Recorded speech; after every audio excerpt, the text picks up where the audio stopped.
တငယ်ချင်းတို့ရေအိမ်မှာအာလူတစ်လုံးနဲ့ကြက်ဥတစ်လုံးနဲ့ရှိထားတယ်ဆိုရင်အခုလိုမျိုးစားရတာအရင်ရတာရှိတဲ့အာလူကြက်ဥပြားကြော်လေးလှုပ်စားလို့ရတယ်ဆိုတာသိပြီးကြပြီလားအခုနနာလှုပ်ပြထားတဲ့နီလန်းလေးကလွယ်ကူရိုးရှင်းတာမို့လိုက်လှုပ်စားကြည့်ကြနော်အရင်ဆုံးနနာကအာလူလေးကိုအပြားလိုက်ပပလေးလွှာပေးလိုက်တယ်လွှာလိုက်တဲ့အပြားလေးတွေကိုအချောင်းရှိရှိလေးတွေရလာအောင်ထပ်ပြီးလွှာထားလိုက်တယ်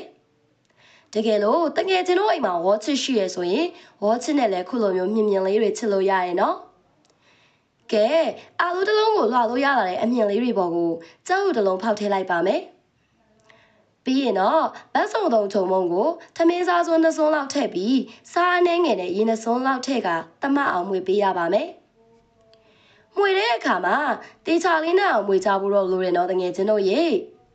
ကဲတေချာလေးနဲ့စအောင်မွေပြီးအခုလိုမျိုးအနေထားလေးဖြစ်သွားပြီဆိုရင်တော့မက်ကတ်အိုလေးကိုသုံးပြီးကြော်ပေးမယ်ပေါ့နော်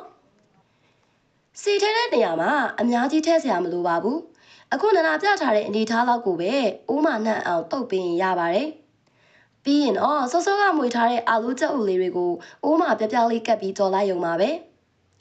ကြော်တဲ့အခါမှာနနာမီးကိုအများကြီးမပေးပဲအပူမြင့်မြင့်လေးပဲပေးပြီးတော့3မိနစ်လောက်အုပ်ထားလိုက်ပါတယ်3မိနစ်ပြည့်လို့ခုလိုမျိုးနေထားလေးရောက်လာရင်တစ်ဖက်ကိုလှန်လိုက်ပါမယ်